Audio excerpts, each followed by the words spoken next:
안녕하십니까? 삶의 지혜와 통찰을 나누는 시간입니다. 우리는 때로 벗어날 수 없을 것 같은 깊은 수렁에 빠진 듯한 기분을 느낄 때가 있습니다. 마치 보이지 않는 벽에 갇혀 한 걸음도 나아갈 수 없는 것처럼 느껴질 때 우리가 해야 할 유일한 일은 바로 생각을 바꾸는 것입니다. 성경 잠언에 이런 말씀이 있습니다. 대저 그 마음의 생각이 어떠하면 그 위인도 그러한즉 그렇습니다. 당신의 마음이 바뀌는 그 순간 세상의 그 어떤 것도 당신을 더 이상 억누를 수 없게 됩니다. 본격적인 이야기에 앞서 오늘 이 메시지가 여러분의 마음에 작은 울림이라도 준다면 주위 분들과 함께 나누어 주님의 은혜를 전하는 통로가 되어주시길 부탁드립니다. 여러분의 구독과 좋아요는 저희가 이 귀한 사역을 계속 이어가는 데 큰 힘이 됩니다. 이 말씀을 듣는 모든 분들께 하나님의 크신 평강이 함께하기를 기도합니다. 성경에는 아버지의 재산을 미리 받아 먼 나라로 떠났다가 모든 것을 잃고 돼지우리에 내몰린 한 아들의 이야기가 나옵니다. 그는 돈도, 친구도, 가족도, 심지어 자신의 정체성마저 잃어버린 채 이름 없는 이방인으로 전락했습니다. 그의 비참한 상황을 바꾼 것은 무엇이었을까요? 천사가 나타난 것도 하늘에서 성경이 떨어진 것도 아니었습니다. 돼지들은 여전히 그 자리에 있었고 냄새나는 먹이는 그대로였습니다. 변한 것은 단 하나, 그의 마음이었습니다. 성경은 그가 진흙탕 속에서 스스로 돌이켰다고 기록합니다. 지금 당신이 처한 상황에서 벗어나기 위해 필요한 것은 오직 당신의 마음을 바꾸는 것뿐입니다. 지금껏 당신이 같은 자리를 맴돌았던 이유는 당신의 생각이 계속해서 가장 약하고 아픈 곳, 당신의 발목에만 머물러 있었기 때문입니다.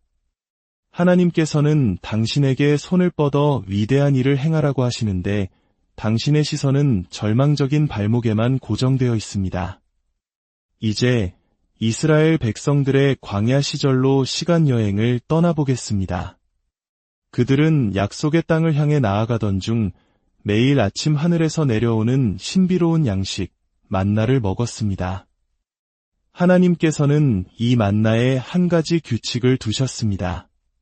그날 먹을 만큼만 거두어야 한다는 것이었죠. 만약 욕심을 부려 다음 날까지 남겨두면 벌레가 생기고 냄새가 나서 먹을 수 없게 되었습니다. 어제의 은혜를 오늘까지 비축하는 것을 금하셨던 겁니다. 하나님께서는 매일 새로운 은혜로 그들을 먹이셨습니다. 그런데 그들이 약속의 땅에 가까워졌을 때 성경은 아주 짧지만 거대한 충격을 담은 한 문장을 기록합니다. 마치 거대한 망치로 머리를 내리치는 듯한 문장입니다. 그리고 만나는 그쳤다. 어떻게 하시겠습니까? 지금까지 당연하게 의지해왔던 모든 것이 더 이상 작동하지 않을 때, 당신을 지탱해주던 시스템이 아무런 예고 없이 멈춰섰을 때 당신은 무엇을 하시겠습니까? 경고도, 예언도, 준비할 시간도 없이 그냥 모든 것이 멈춰버렸습니다. 많은 이들이 이런 순간에 하나님의 은총을 잃었다고 생각하며 절망합니다. 과거의 방식이 통하지 않는 것을 하나님의 버리심으로 오해하는 것입니다. 만나는 그쳤고 위대한 지도자 모세마저 세상을 떠났습니다. 그들이 의지하고 익숙해져 있던 모든 것이 한순간에 무너져 내렸습니다. 이스라엘 백성들은 산기슭에 모여 통곡했습니다. 저는 오늘 익숙했던 모든 것이 무너진 채 새로운 길을 가야 하는 분들에게 하나님의 메시지를 전하고 싶습니다. 이제 당신은 아무런 설명서도 정해진 규칙도 보장된 미래도 없이 오직 믿음 하나로 발걸음을 내디뎌야 합니다. 만나는 그쳤고 모세는 죽었지만 당신의 삶이라는 위대한 여정은 계속되어야 하기 때문입니다. 그때 모세의 뒤를 이은 지도자 여호수아가 백성들에게 선포합니다. 마치 거대한 서사시의 말미에 붙은 작은 각주처럼 보이지만 실은 혁명적인 선언이었습니다. 너희의 양식을 준비하라. 매일 아침 그저 죽기만 하면 되었던 사람들에게 이제 음식을 준비하라는 이 명령은 가히 혁명적인 발상이었습니다. 하나님께서 말씀하시는 듯했습니다. 이제 너 없이는 아무 일도 일어나지 않을 것이다. 너의 다음 양식을 위해서는 너의 투자가 필요하다. 나의 무한한 자선에만 의지해서 올 수 있는 길은 여기까지다. 하나님은 우리를 완전한 의존의 상태에서 함께 협력하는 상호의존의 관계로 이끌고 계십니다. 우리를 편안함과 안일함에서 젖을 떼듯 떼어내고 계신 것입니다. 어쩌면 우리 한국인들에게는 1990년대 후반 모두가 힘들었던 IMF 외환 위기 시절을 떠올리게 할지도 모릅니다. 어제까지 당연했던 것들이 한순간에 사라지고 모든 것을 처음부터 다시 시작해야 했던 그때의 막막한 말입니다. 바로 그때 우리는 의존적인 태도를 버리고 스스로 일어서는 법을 배워야 했습니다. 하나님께서 지금 당신의 인생이라는 경기장의 규칙을 바꾸고 계십니다. 과거에 통했던 방법은 이제 더 이상 효과가 없을 것입니다. 당신을 여기까지 이끈 시스템과 구조가 당신을 저 너머의 목적지로 데려가지는 못할 것입니다. 거대한 패러다임의 전환이 일어나고 있습니다. 만약 당신이 이 변화 앞에서 유연성과 민첩함, 그리고 새로운 것을 배우려는 지적인 열망을 갖추지 못한다면 다음 차원으로 진화할 수 없을 것입니다. 너희의 양식을 준비하라. 이 말씀의 깊은 의미를 생각해 봅시다. 훌륭한 요리사는 요리 시간보다 준비 시간에 더 많은 공을 들입니다. 며칠 전부터 재료를 다듬고 양념에 재우고 육수를 우려냅니다. 정성스러운 준비 과정이 음식의 맛을 결정하기 때문입니다.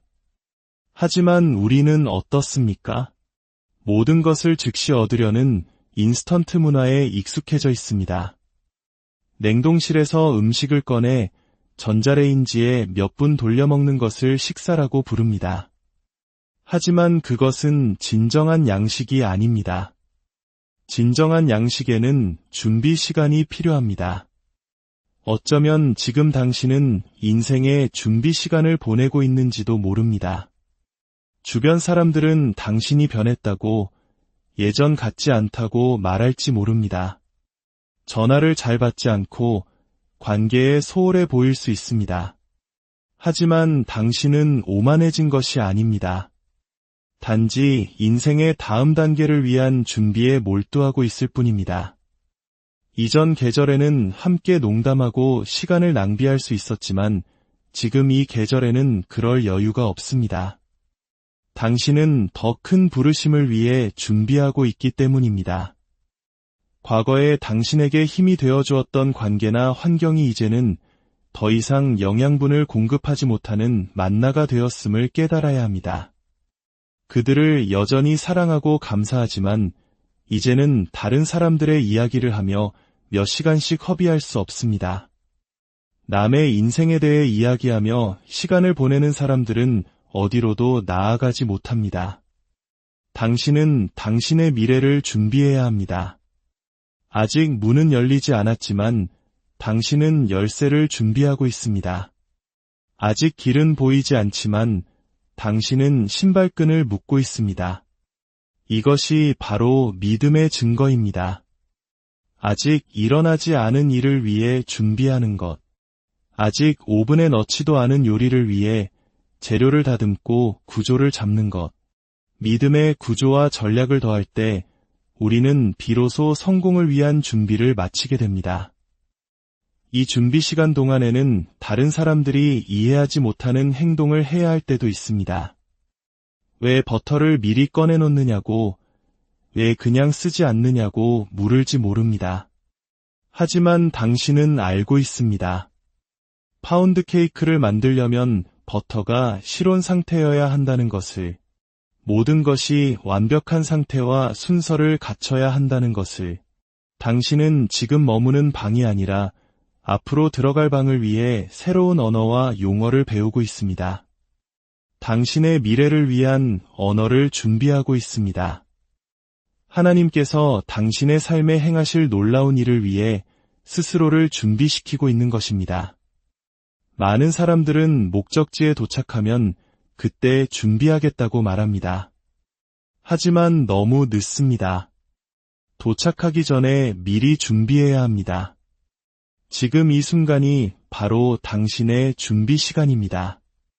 이것은 단순히 요리법의 변화가 아니라 생각하는 방식의 완전한 변화를 의미합니다. 당신의 부모 세대는 하늘에서 내리는 만나를 먹고 살았을지 모릅니다. 하지만 당신은 그들의 사고방식을 가지고 당신의 시대를 살아갈 수 없습니다. 만나는 그쳤기 때문입니다. 만약 당신이 조상들의 사고방식에 머물러 있다면 매일 아침 하늘만 쳐다보며 더 이상 떨어지지 않을 무언가를 기다리게 될 것입니다. 준비 시간은 당신의 낡은 생각을 깨뜨리는 시간입니다. 생각이 당신의 현실을 결정합니다. 당신의 마음에 심을 수 없다면 당신의 삶에서도 얻을 수 없습니다. 마음이 여전히 만나를 기다리고 있다면 당신의 손은 결코 양식을 준비하지 않을 것입니다. 인생의 큰 변화를 맞이할 때 단순히 환경만 바꾸는 것으로는 부족합니다. 결혼 반지를 새로 꼈다고 해서 낡은 사고방식까지 저절로 바뀌지는 않습니다. 독신 시절의 사고방식을 가진 채 결혼 생활을 할 수는 없습니다. 남편의 역할을 맡았지만 여전히 독신남의 마음으로 살아간다면 당신은 육체적으로는 그 자리에 있지만 감정적으로는 부재한 사람이 될 것입니다. 하나님은 지금 생각의 변화를 통해 당신을 준비시키고 계십니다. 이제 다시 한번 성경 속 또 다른 기적의 현장으로 가보겠습니다. 사도행전에 나오는 이야기입니다. 베드로와 요한이 성전으로 올라가던 중 아름다운 문이라는 성전문 앞에서 나면서부터 걷지 못하는 한 남자를 만납니다. 그는 평생 다른 사람들이 가져다 주는 것에 의존해 살아왔습니다. 그는 제자들에게도 구걸을 했습니다. 베드로가 말합니다. 은과 금은 내게 없거니와 내게 있는 이것을 내게 주노니 나사렛 예수 그리스도의 이름으로 일어나 걸으라. 예수의 이름은 죽은 자도 살리는 권능의 이름입니다. 두 명의 제자가 한 마음으로 합의하여 기도했습니다. 모든 조건이 완벽했습니다. 하지만 놀랍게도 남자는 일어나지 않았습니다. 모든 올바른 일을 다 했는데도 아무런 결과가 보이지 않을 때 당신은 어떻게 하시겠습니까? 바로 그때 베드로는 허리를 숙여 남자의 손을 잡아 일으킵니다. 잠깐만요, 베드로. 문제가 있는 곳은 손이 아니라 발목이지 않습니까? 왜 작동하지 않는 곳이 아니라 멀쩡히 작동하는 곳을 잡았습니까? 왜 문제의 근원을 만지지 않았습니까? 이것이 바로 기적의 핵심입니다. 당신이 일어서지 못하는 이유는 당신의 능력이 아니라 당신의 문제에만 계속 손을 얹고 있기 때문입니다. 잘못된 것에 대한 생각에만 매몰되어 있는 한 결코 일어설 수 없습니다. 베드로는 남자의 발목이 아닌 손을 잡았습니다. 발목은 망가졌지만 손은 온전했기 때문입니다. 하나님께서는 당신의 부서진 부분을 통해서가 아니라 이미 온전히 작동하고 있는 부분을 통해 기적을 행하실 것입니다. 당신의 생각이 문제에만 머물러 있는 한 당신은 결코 그 마비 상태에서 벗어날 수 없습니다. 당신의 기적은 약점이 아닌 강점 안에, 발목이 아닌 손 안에 있습니다. 베드로가 그의 손을 잡는 그 순간 성경은 그의 발과 발목이 즉시 힘을 얻었다고 기록합니다. 하나님께서는 오늘 당신에게 말씀하십니다. 더 이상 내게 와서 무엇이 잘못되었는지 말하지 말아라. 나는 그것을 사용하지 않을 것이다. 나는 내 안에서 이미 온전히 작동하고 있는 것을 사용할 것이다. 당신이 오랫동안 같은 자리에 머물렀던 이유는 당신의 마음이 계속 발목으로 향했기 때문입니다. 하나님은 당신에게 손을 뻗으라고 하시는데 당신은 발목만 바라보고 있었습니다. 누가 당신을 떠났는지, 누가 상처를 주었는지 되새기는 것을 멈추십시오. 힘은 당신의 손 안에 있습니다. 하지만 이 남자가 겪어야 했던 진짜 마비는 발목이 아니었습니다. 바로 그의 마음이었습니다. 수십 년간 굳어진 생각, 기대, 그리고 망가진 삶에 적응하기 위해 만들어 놓은 생존 방식 전체가 마비되어 있었습니다. 그가 낫는다는 것은 그가 평생 구축해온 이 모든 시스템이 무너지는 것을 의미했습니다. 그는 과연 나아지는 것을 감당할 수 있었을까요? 어떤 사람들은 불행 속에서 살아가는 법을 터득합니다. 역기능적인 환경 속에서 하나의 생태계를 구축합니다. 그들은 사랑이나 평화, 안정 속에서 어떻게 살아야 할지 모릅니다. 그래서 익숙한 고통을 느끼기 위해 스스로 싸움을 만들고 관계를 망칩니다. 거절당하는 것이 그들에게는 차라리 익숙하고 편안하기 때문입니다. 그가 나으면 그는 걸어야 합니다. 그는 평생 걸어본 적이 없습니다. 그는 사람들과 어울려야 합니다. 그는 평생 구걸하며 고립되어 살았습니다. 평생 부서진 것만 보고 살아온 사람에게 온전함은 두려운 것입니다. 더 나은 삶이 바로 눈앞에 있는데도 두려워서 잠 못 이루는 심정을 저는 이해합니다. 하나님께서는 당신의 삶에 분명히 잘 작동하고 있는 부분이 있다는 것을 알기 원하십니다. 부서진 것이 아니라 온전한 것에 집중하십시오. 당신의 기적은 바로 그곳을 통해 올 것입니다. 사탄은 당신이 가진 강점에서 눈을 돌려 약점만 보게 함으로써 당신을 계속 주저앉히려 합니다. 하지만 하나님은 당신의 삶에 거대한 변화, 진짜 변화를 일으키고 계십니다. 그 남자의 발목이 순식간에 힘을 얻은 것이 얼마나 놀라운 기적인지 아십니까? 수술로도 불가능한 일입니다. 설령 수술을 했더라도 수개월의 재활치료가 필요했을 겁니다. 하지만 그는 평생 사용하지 않았던 근육과 신경으로 즉시 일어서서 걷고 뛰기까지 했습니다. 그는 기적뿐만 아니라 재활이 필요 없는 완전한 회복을 경험한 것입니다. 그는 일어서서 뛰며 하나님을 찬양했고 마침내 문을 지나 새로운 차원으로 들어갔습니다. 오늘 이 메시지를 마치며 저는 당신에게 선포하고 싶습니다. 당신은 오랫동안 갇혀 있었고 마비되어 있었습니다. 하지만 하나님께서 당신을 다음 차원으로 인도하실 것입니다. 당신은 늘 그 문 밖에서 안을 들여다보기만 했습니다. 사탕가게 유리창 너머를 보는 아이처럼 부러워하고 생각만 했습니다. 하지만 이제 당신은 그 안으로 걸어 들어갈 것입니다. 아니, 뛰어서 들어갈 것입니다. 그리고 그 안에서 하나님을 찬양하게 될 것입니다. 주님이 아니었다면 결코 이곳에 올 수 없었음을 알기 때문입니다. 성전에 있던 사람들은 모두 놀랐습니다. 그가 걷고 뛰는 것 때문만은 아니었습니다. 그들은 자신들이 매일 당연하게 여기는 걷고 뛰는 일에 대해 그가 그토록 열정적으로 하나님을 찬양하는 모습에 놀랐습니다. 그렇습니다. 늘 가졌던 사람은 감사할 줄 모릅니다.